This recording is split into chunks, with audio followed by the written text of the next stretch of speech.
News of a brutal murder is always shocking. A cordon has gone up around the building. Police said their search was still going on. He was maybe surprised at the amount of blood that produced. We know that he's very manipulative and charming. But when the crime is committed by a cop, it seems even more horrific. Locals knew the couple had not been getting on, but no one expected anything as vicious as this. Nobody wants to believe that police officers are criminals.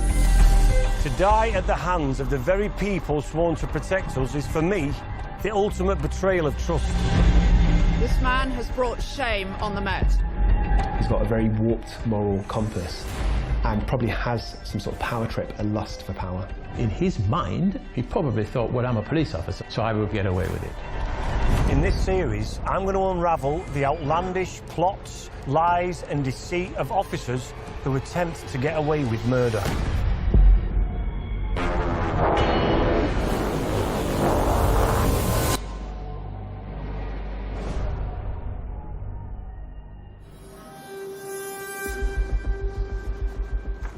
On the 5th of June 2009, Los Angeles police detective Stephanie Lazarus reported for work as normal. She was well respected, well liked, and had 26 years of service to her name.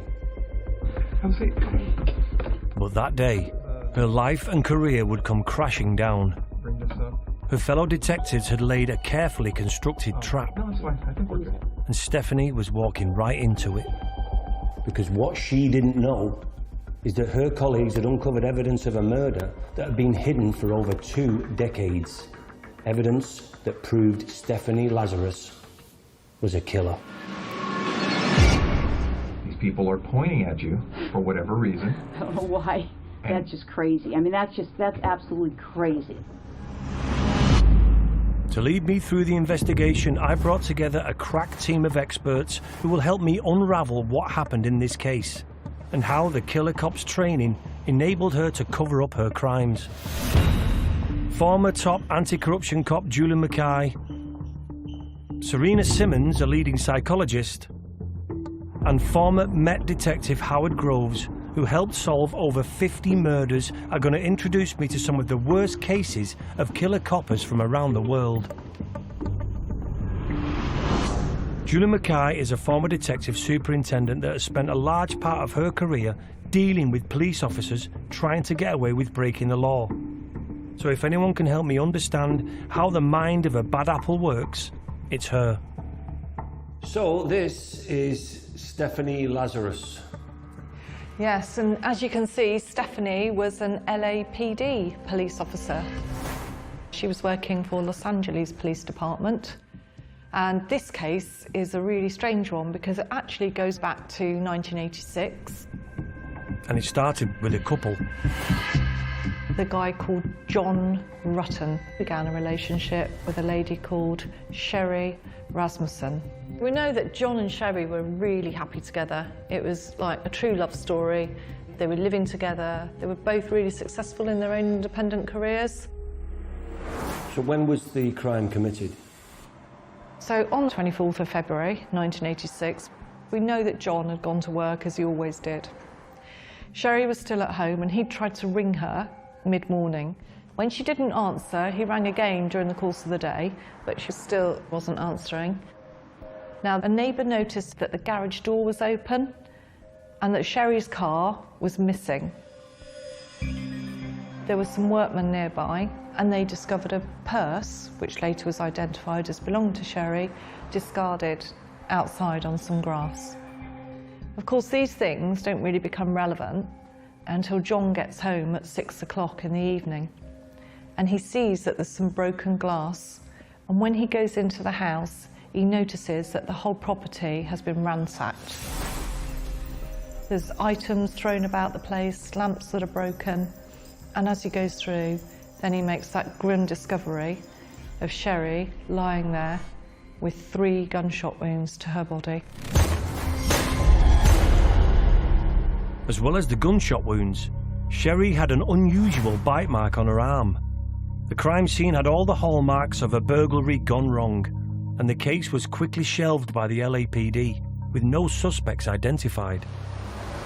Wind forward to over 2 decades, and on the morning of the 5th of June 2009, in LAPD headquarters, veteran detective Stephanie Lazarus was approached by two fellow cops, stating that they had information on a case she was working on. Little did she know, her police colleagues had other intentions and would capture it all on camera. Stephanie, I don't know if you know my partner. Hey, great. Hi. Stars, nice to meet you. See you guys. How's it going? Good. Milling around. Well, have a seat. What this is I didn't want to bring this up in your squadron. You're going to bring somebody in, right? Yeah, well, I can explain the whole thing too. I didn't want to talk about this in the squadron because I don't know who people are listening. That's true. But we've been assigned a case that we've been looking at. Okay. It's a new case, and as we're doing the case, there's some notes to see as far as your name being mentioned. Okay. Do you know John Rutten? John Rutten? Rutten. Were you guys friends or anything else, or? Yeah, we were good friends. Yeah. In 1986, John Rutten was a recently graduated engineer from UCLA and had been married to Sherry Rasmussen for 3 blissful months, until tragedy struck. Local journalist Howard Brewer has covered this case in detail. Sherry Rasmussen was a real doll. She was a nurse at Glendale Adventist Hospital. She was a supervisor there. She had also been a student athlete. She was kind of tall.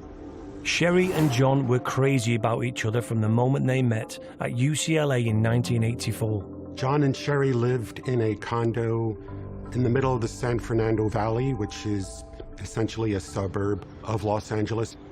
The condo that they lived in was nice. The valley in general,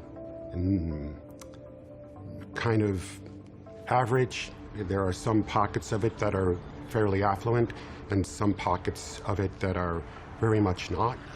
And the area was a little bit sketchy in spots. There were burglaries here and there. It was not Beverly Hills. It was the land of the beautiful people. It encapsulated glamour and prestige. But if you scratch beneath the surface, drug addiction and gang violence was lurking. I lived out here in late '86, early '87, and I think that was around the time that you had people just randomly shooting each other on the freeway. It was a little bit rough. There was a lot of crime. It was on the 24th of February 1986 that crime caught up with the happy couple. John had been trying to reach Sherry throughout the day. She was not answering her phone, and he didn't know why. But he found out when he came home, walking into the house and seeing Sherry had been murdered. What's this all about? Well, it's relating to his wife. Okay. Okay. Did you know her? Not really. I mean, I knew that he got married years ago. Do you remember her name or anything, or what she did for a living, or where she worked, or anything about her? Well, I think I'm going to say that I think she was a nurse. Do you know what happened to his wife? Yeah, I know she got killed. Do you know what the circumstances were regarding her death? Geez, let me think back. Geez, I don't know if it was, if it was a burglary or something. In 1986, after discovering his wife Sherry had been shot to death, John Rutten had immediately called the police. When they got to the scene and they saw that Sherry had been murdered, that furniture was upturned, that there was stereo equipment stacked at the bottom of the stairs, all appearances were that this was a burglary gone wrong, and it was an assumption that was reinforced for them over the next few weeks when there were a couple of other burglaries in that same area that were in some ways similar to what this one appeared to be. What time of the day had this happened? We know that it was in the morning because the fact that the car was missing from the garage at about 9:45, the purse is found discarded outside at about midday. And Sherry was still in a dressing gown or nightwear. So she's got up, maybe had a bit of a lie-in or whatever, but she's downstairs. She's certainly not had time to get dressed and get ready to go to work. Sherry was shot dead in the living room, still dressed in her nightgown. The detectives at the time concluded that this was where Sherry Rasmussen must have disturbed the burglars, who then shot her 3 times at close range, before making their escape. Using witnesses from other burglaries in the neighbourhood, police were then able to create and circulate a rough sketch of 2 possible suspects. So most burglars, they will go there and they'll take items out and they'll just leave things lying around. So it looked an untidy scene. So to all intents and purposes, by the time the officers would have turned up, they made the assumption, rightly or wrongly, that it was obviously an intruder that had entered the premises. She may have disturbed the persons who had entered. She was attacked, and then they would have fled the scene. In your opinion, was there any signs that you thought that there's reasons why this wasn't as likely to be a burglary gone wrong? I think one of the main reasons that, having looked at the case, would have been the jewellery box. It was in plain sight for all to see in terms of the burglars. Why didn't they take those items? They're not experts to be able to quickly look at the jewellery and say, that's not real, we're not going to take it. That should have made the officers start to think, well, why have they left this? In the mid-1980s, with a crack epidemic in south-central LA to deal with, the overworked homicide detectives were desperately trying to locate these 2 male burglars, whom they believed were responsible for Sherry Rasmussen's death. Talking about John and Sherry, did they have any links to crime? Could this have been anticipated? So they have nothing to do with any criminals or crime. There was no reason for them to be targeted. Nothing at all was uncovered to suggest why A, they'd been burgled, and B, she was a victim and had been shot and murdered. Having inspected the whole property, detectives identified only 2 things were missing. Sherry's car, which was found a mile away with the key still in it, and the other thing gone was Sherry and John's marriage licence. This was turning into a proper detective story. Was this a burglary gone wrong, or was it something else? It's a question that wouldn't be answered for 20 years.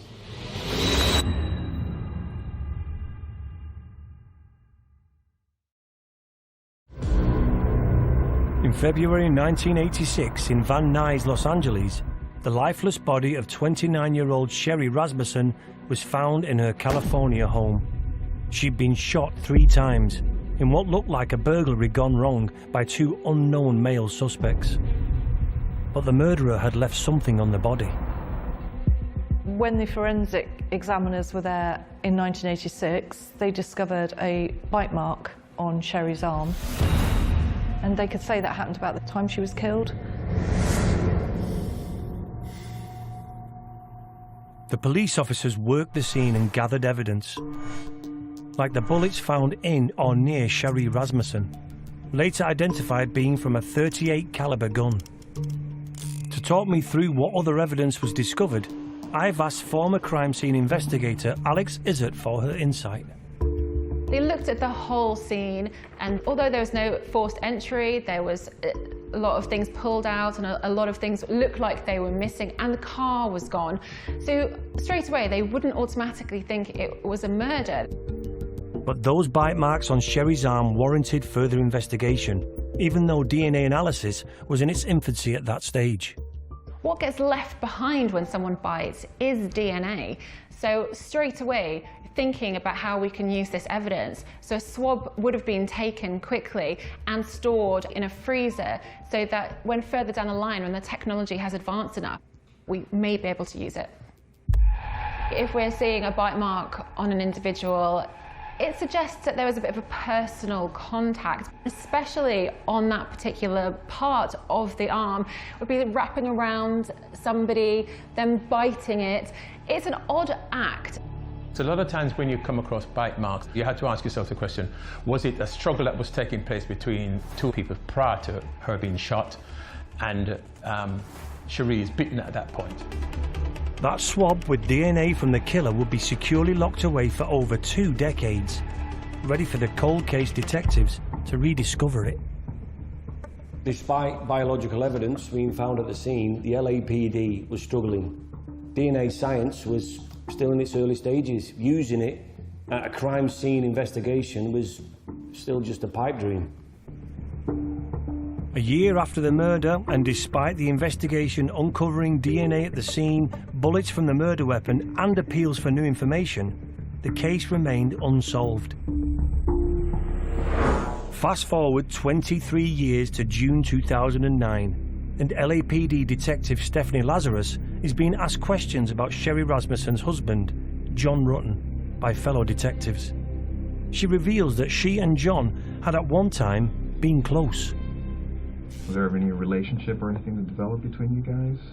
Yeah, I mean, we dated, you know, I mean, what's this all about? Yeah.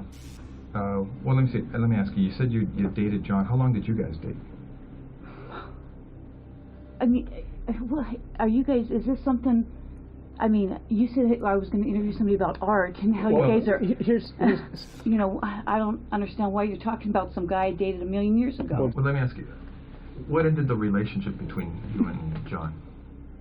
You know, it was kind of a weird relationship. I mean, we dated. I can't say that he was my boyfriend. I don't know that he would consider me his girlfriend. And once you guys split, were you guys still friends, or kind of? I mean, we were friendly. Had you ever met his wife? I may have. Do you remember her name or anything, or? Shelley, Sherry. I don't know, something maybe, you know. Like I said, it's been so many years, and. The only complications with that case was that the officers initially thought that it was a burglary gone wrong, when in fact there were much more sinister reasons behind Sherry's death. Stephanie claimed that her and John Rutten's relationship had ended prior to him meeting Sherry, but it seems Lazarus wasn't quick to let go. Well, like in many real stories, the ending of the relationship between John Rutten and Stephanie Lazarus was not a tidy one.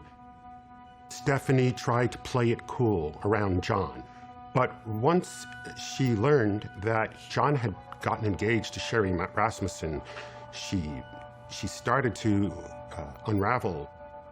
She went to John's mother and said, "I'm so heartbroken over this, and I love John so much."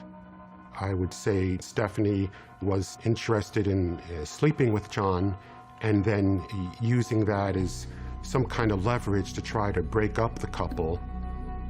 We know that Stephanie was obsessed with John, and she didn't like the fact he was with Sherry. So she used to use any excuse to go round there and see him, to the point where she was a nuisance and stalking them. You said you thought his wife was a nurse. Do you have any idea where she was working at the time, or? Now that you're bringing that up, I think she worked at a hospital somewhere. And yeah, I may have met her at a hospital. At one point, I mean, he may have been dating her, or I don't know, maybe he was married. I don't even remember. And I'm like, you know what, why are you calling me if you're either dating her or living with her or married to her? And I'm like, come on, knock it off. And now I'm thinking I may have gone to her and say, hey, you know what, is he dating you? He's bothering me. And so I'm thinking that we had a conversation about that. Like at her work, or at their house, or? I'm thinking it was a hospital somewhere in LA. When you said, like, hey, you know, he's calling me, he needs to knock it off, or what have you, I mean, was that civil? Was there, I mean, no, there was not. I don't think there was anything. The conversation lasted a few minutes. I can't even remember. And what is it like, you know, we went out to lunch or anything. Right, but there was no, like, arguments or fights, I don't think it didn't get heated or anything like that? Not that I recall, no. I mean, I would think that would stand out. So you didn't have any problems with her then? No. You didn't have any issues with her? No, I mean... Despite her protests, back in 1985, a year or so before the murder, and with John and Sherry becoming ever closer, Stephanie did in fact visit Sherry at the hospital where she worked to confront her over a relationship with John. There was a very heated argument at the hospital. I believe there were moments where it got a little physical. Security was called to escort Stephanie out, and for anyone who was looking for it, we saw a hint then of what might come next. In 1986, at the time of the first investigation into Sherry's death, Sherry's family pushed the detectives to look further into Stephanie Lazarus. They knew the LAPD cop had been in a relationship with John before Sherry came on the scene and had visited the couple at home prior to the murder. When Sherry's father put all this to the detectives, he was told that he had watched too many cop shows on TV. It's too bad that the detectives didn't take more seriously information about Stephanie Lazarus coming over to the couple's condominium in the weeks and months before the murder. But it didn't seem like a whodunit to them. And Stephanie Lazarus at the time was kind of out of the picture. She was old news. She was an ex-girlfriend, she was an ex-lover. By most accounts, there was some interaction, but there are so many stories where the murder is preceded by a lot more erratic behavior by the perpetrator than what we had here. The more I learn about the Stephanie Lazarus case, it's just absolutely shocking that she was never considered a suspect. That was until 2004, when a Los Angeles Police Department cold case unit came across the unsolved murder of Sherry Rasmussen and decided to reopen the file. A cold case is basically a significant crime, a major crime that's not solved. So for instance, murders, if you had a robbery or sexual assaults, those types of crimes, if they're not solved, they become cold cases, which means they are periodically reviewed. And what I would do is, somebody would say to me, right, Howard, have there been any forensics that were retained that could be subject of further forensic examination? Because forensics back in the 80s to the 90s to now, they have moved on significantly. And now, that 2 decades old swab taken from the bite on Sherry Rasmussen's arm would become crucial. Because in the 20 years since the murder, analysis of DNA evidence had become much more advanced. So cold case was opened and the test tube that was found at the back of the freezer was tested in 2005. And they would put it through the database, the national database, to see if there was any hits of anyone that had already committed a similar crime throughout the database in the US, and nothing came up. But one interesting thing that was discovered in this test was that the DNA was left by a woman. This was a bombshell. Made the original story of burglary gone wrong look like a tragic mistake.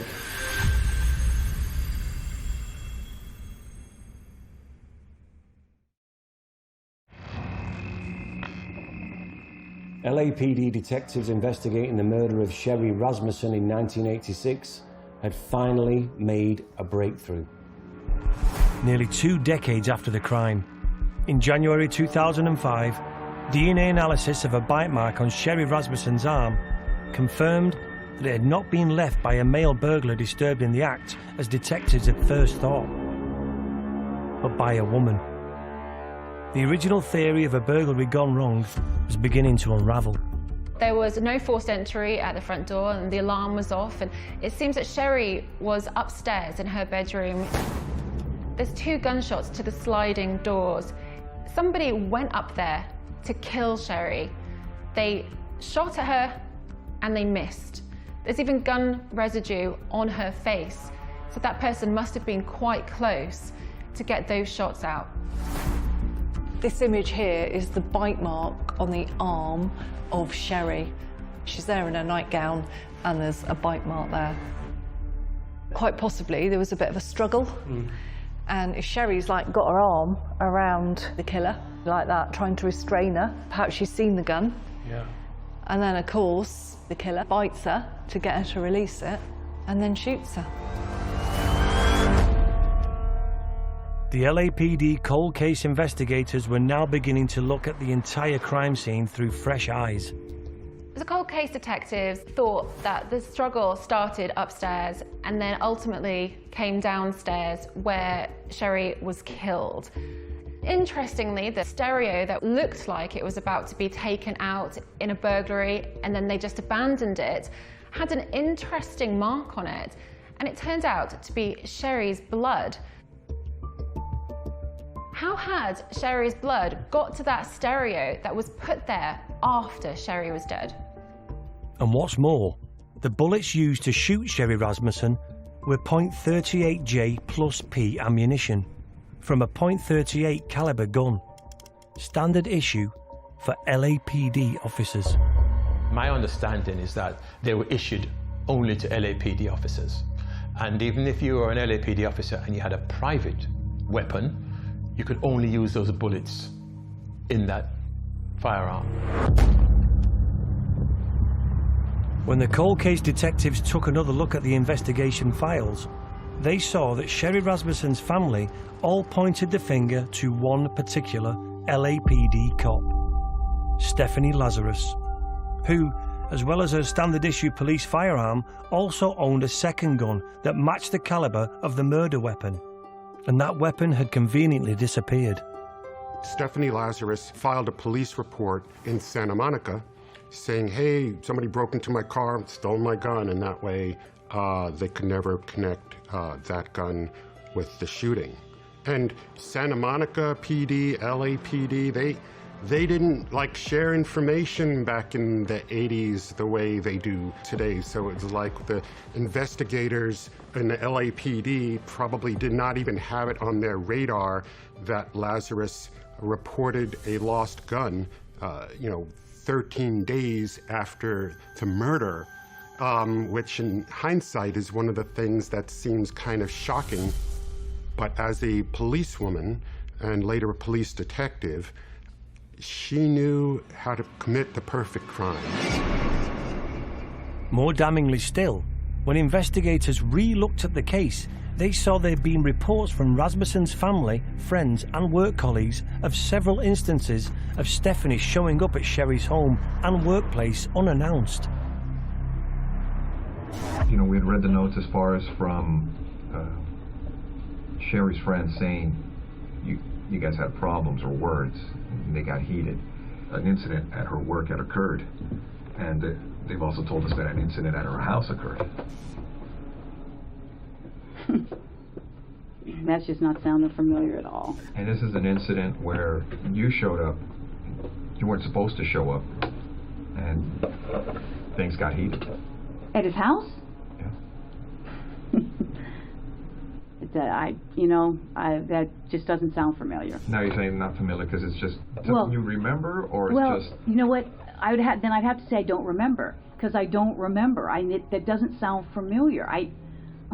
would you remember something like that in your life? Well, I would think, but... Did you ever fight with her? You mean like we fought? Yeah. Did you ever duke it out with her? No, I don't think so. You'd remember that, right? That would be pretty... Yeah, I would think so. What are they saying? They're saying, okay, I fought with her, so I must have killed her. Come on. It's insane. If it happened, I honestly don't remember it. That's all I can tell you. This is fascinating. It looks like Lazarus had planned an almost perfect crime. And using her police know-how, she'd thrown the cops off the scent for over 20 years. As it becomes apparent that Stephanie's a suspect, they then start looking, the investigators, as to what indicators are there that a police officer has done this, and understanding her movements on that day, as well as what she would have known about Sherry and John. So she's taken trouble to cover her tracks. She knows Sherry is on her own on that day and John is at work. Although there was some broken glass at the scene, what she didn't quite do well enough was make it look like it was a forced entry. She's gone there on her day off. She's used her own personal weapon, albeit with the police ammunition, to commit the murder, and then got rid of it. Because she knows if she used her own weapon, police weapon, then there would be questions about where that had gone if she had to then get rid of that one. She's been aware of the fact it needed to look like a burglary, another crime, not the murder. And also the fact that, certainly in 1986, men were suspected of committing burglaries, not women. And certainly, very few women who are cops kill. As the cold case investigators ramped up, detectives searched the California firearms database. And there, On an entry dated 9th of March 1986, 13 days after the murder, was a record of Stephanie Lazarus reporting a .38 caliber revolver having been stolen. This clue had been waiting to be found for 23 years, but no one had looked for it. The evidence was stacking up against Stephanie Lazarus, but it was all circumstantial. They knew the secret to solving this case was in her DNA, and they had a plan to get it. By chance, Lazarus's office was located next door to the very cops now investigating her. Detectives were given special authorization to acquire a DNA sample surreptitiously, using the LAPD's internal surveillance unit. They either needed to clear their fellow officer of the crime or take a murderer off the street.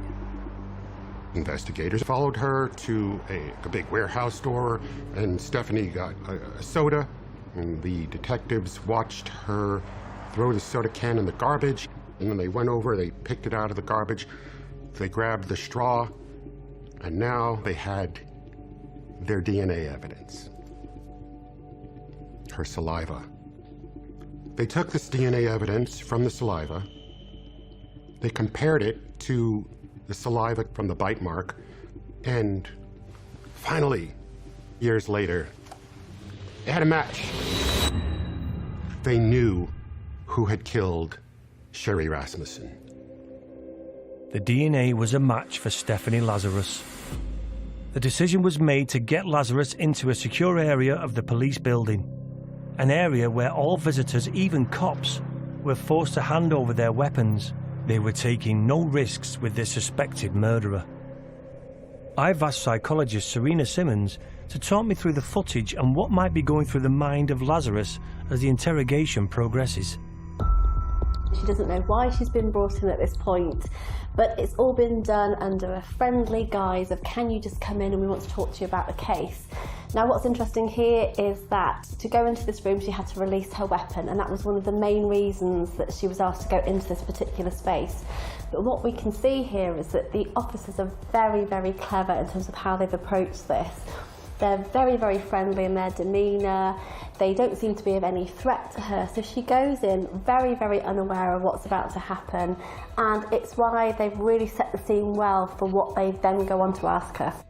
Do you know John Rutten? John Rutten? Rutten. The police officers have done something very deliberate. They've mispronounced his name. So they've said John Rutten when they know it was John Rutten. They've deliberately done that to make her feel more at ease. She feels comfortable being in control, and that's how they want her to feel at this stage, because the more in control she feels, the more information she'll divulge. Was there ever any relationship or anything that developed between you guys? Yeah, I mean, we dated, you know, I mean, what's this all about? When push comes to shove and they kind of divulge a little bit more information there, she says, yeah, we dated in a very flippant way, when we actually know that it was quite a significant relationship. She saw him for 4 years, for example.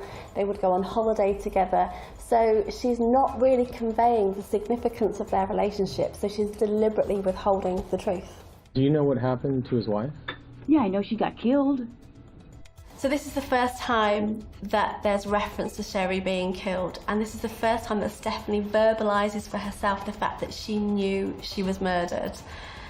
Now this must have been an incredible shock to her to actually have to verbalise this and say this out loud, and so this is a really pertinent point in the interview.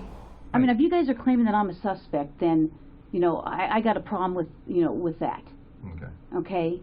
So, you know, if you're doing this as an interrogation, you're saying, hey, I'm a suspect. Well, now I got a problem with, you know, now you're accusing me of this? Okay. Now, what we'd like to do is, obviously you know about all the DNA stuff and things of the nature that, you know, gets done on cases nowadays. You know, if we asked you for a DNA swab, would you be willing to give us one? Maybe. Because now I'm thinking I probably need to talk to a lawyer. Okay. I mean, well, because I know how this stuff works, and now it almost sounds like you're trying to pin something on me. No, now I got that sense. Okay. All right. Well, thanks for giving me the courtesy. I wish I recorded it. Thanks for your time. Yeah, thank you. All right, Stephanie, take care. Stephanie Lazarus got as far as the hallway of the LAPD precinct when she was formally arrested for the murder of Sherry Rasmussen. She was returned to the interrogation room to be read her rights. This is absolutely crazy. Have a seat, Stephanie. This is insane. Okay. Stephanie, you know you have the right to remain silent. Do you understand? Yes. Anything you say may be used against you in court. Do you understand? Yes. But what can be learned from this killer copper almost getting away with murder? This is crazy. This is I'm like in shock. I'm totally in shock.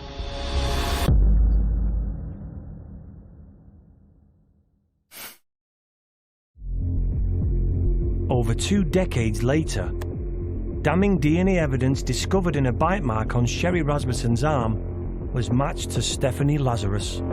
This led to a cat-and-mouse style interrogation of Lazarus, ending with her arrest. But what I want to know is why an upstanding police officer might commit murder. In your opinion, was there any evidence of a build-up leading up to this crime? I think there certainly was.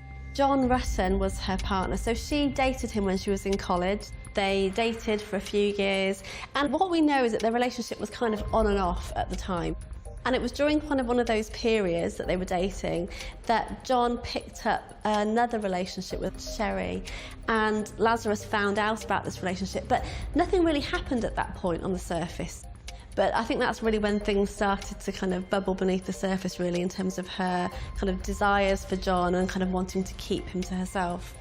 John Rutten would later disclose in court a shocking revelation about his on-off relationship with Lazarus, whilst he was engaged to Sherry Rasmussen.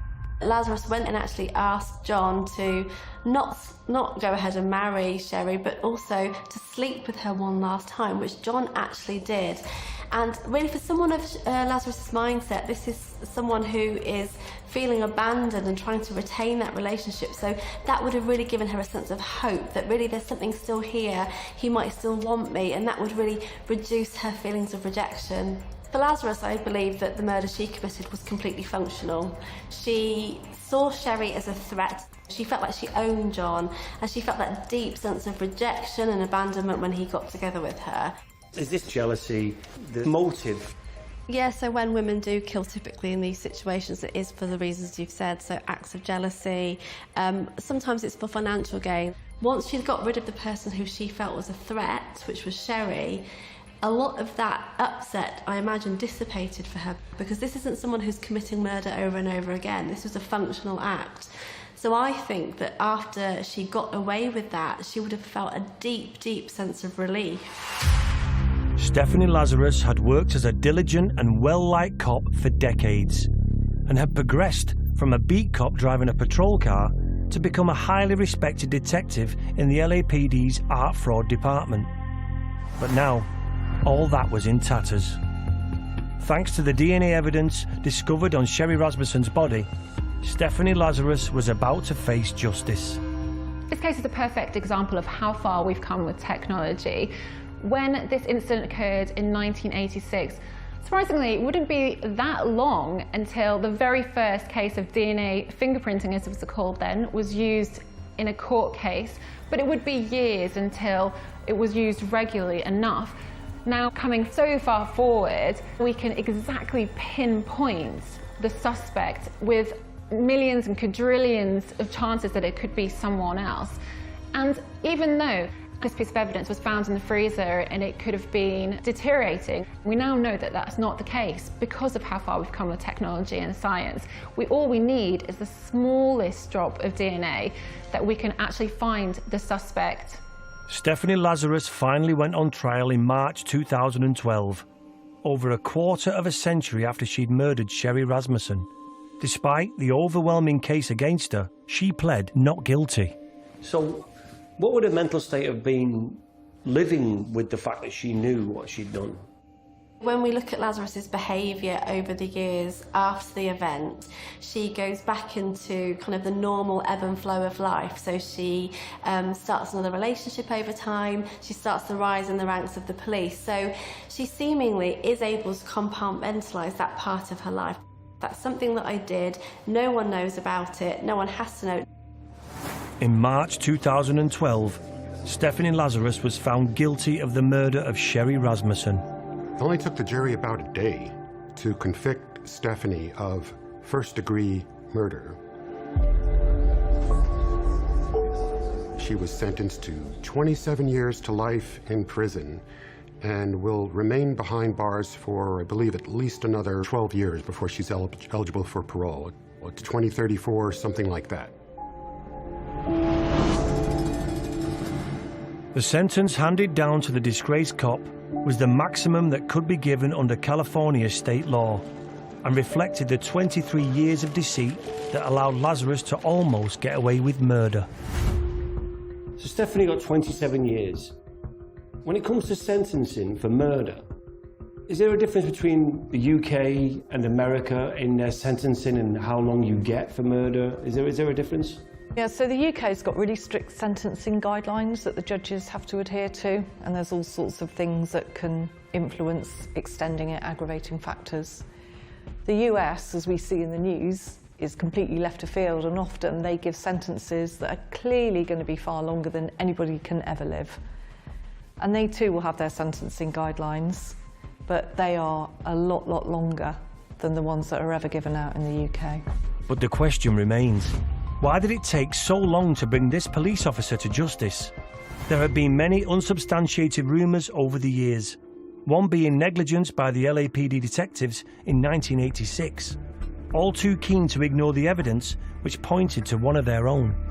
Incompetence is something that nobody would want to be labelled with, but if you realise that you've made a mistake, sometimes it's just best to put your hands up and say, we've made a big mistake here, let's try and... They could have done that 5-10 years before, not 23 years. Just think of the family, because for me, look at the stress that family would have gone through. Yeah. One, they didn't know to start with who killed their loved one. It would appear that the police were dragging their feet at different stages, didn't want to identify who they may have thought was a possible suspect. Imagine if you thought you knew who the suspect was, and that person was still doing their job, going about their daily life, and it's not till 23 years later that that person is the one who then gets charged and is in the box and gets convicted. What does that say for that organization? What message does it send to the public at large? And the question has to be asked, was it because he was a police officer why it was not dealt with? It may not have been, but certainly it gives the view that that's probably what it was all about. So, you know, you can talk all about, well, the cops back in 1986 really bungled this, and it's a travesty that it wasn't solved back then. But, you know, maybe there's some serendipity there in that by the time they did try the case, they had the technology to convict that they didn't have back in the 1980s. It was reported that the LAPD carried out an internal inquiry into Sherry Rasmussen's murder case, but did not find any evidence of a cover-up. And now, Stephanie Lazarus goes down in infamy for being the female cop who, rejected by the man she loved, killed her rival and got away with murder for over a quarter of a century.